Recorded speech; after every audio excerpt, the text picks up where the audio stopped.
All right, haven't done a garage tour in a hot minute. I ended up having to do some traveling, so I was gone for almost a month, I think. I haven't done any real updates on the garage, so here it is.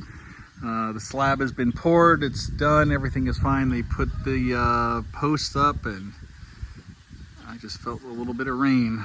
But yeah, they got everything up. They are still doing these little shade things here.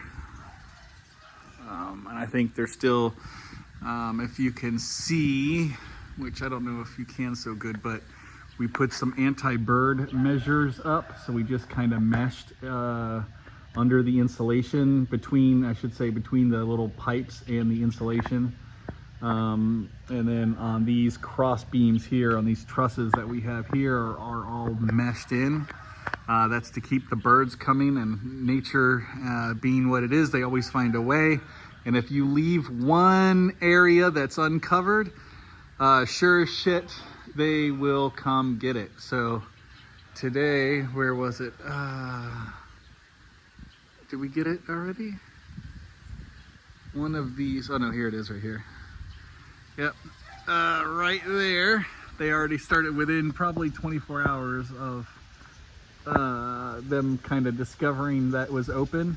They already started making a nest in there. I've been watching them carried in, and then you can see it's pretty interesting. I've been sitting over at my post and I watch them.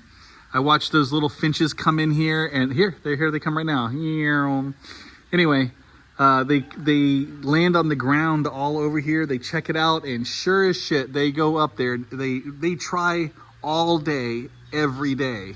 Just different clans come in, and they all try to set up, homestead here. But we've so far we've identified 3 spots that we still need to cover. That one right there, at the end of that pipe. I don't know if you can see it, but yeah, there's stuff in there.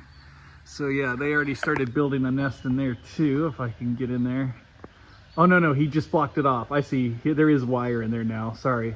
There is wire in there now. Yesterday there was some nesting material in there, and let's go see the next one. But you can see it's all meshed in.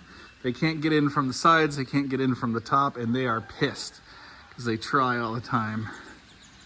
And then number 3 was actually this hole here at the end of that, and it's a pretty sizable one, but they're already making a nest, so we gotta mesh off that thing. But that's really about it. They've been trying this whole time to get in there.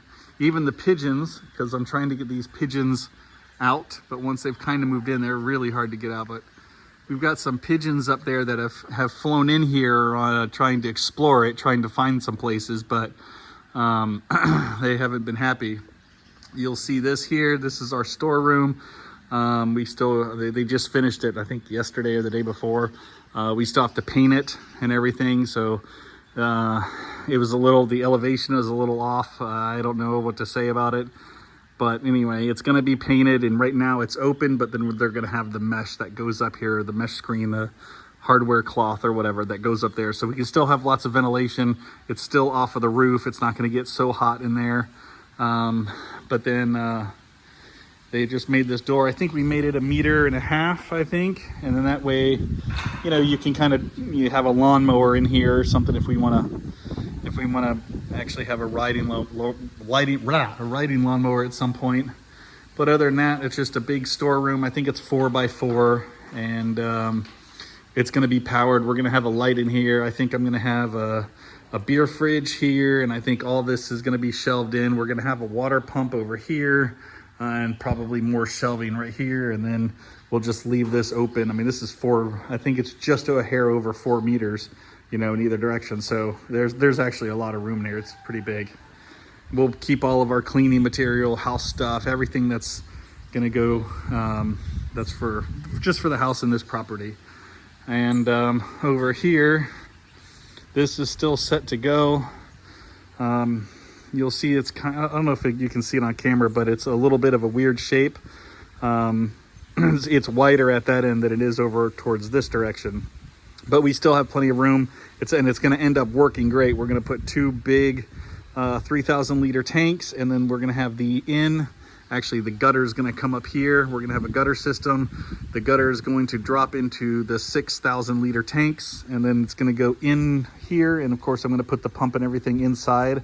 And then the pipes will come out here, or probably in this corner here. It's a little bit of a trip hazard, but what are we gonna do? Maybe I'll have them come out the back. Maybe that's what I'll do.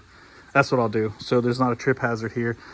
Well, maybe it won't be, because there are gonna be 2 tanks here. There's really no trip hazard if there's tanks, is there? I don't know, I'll think about it.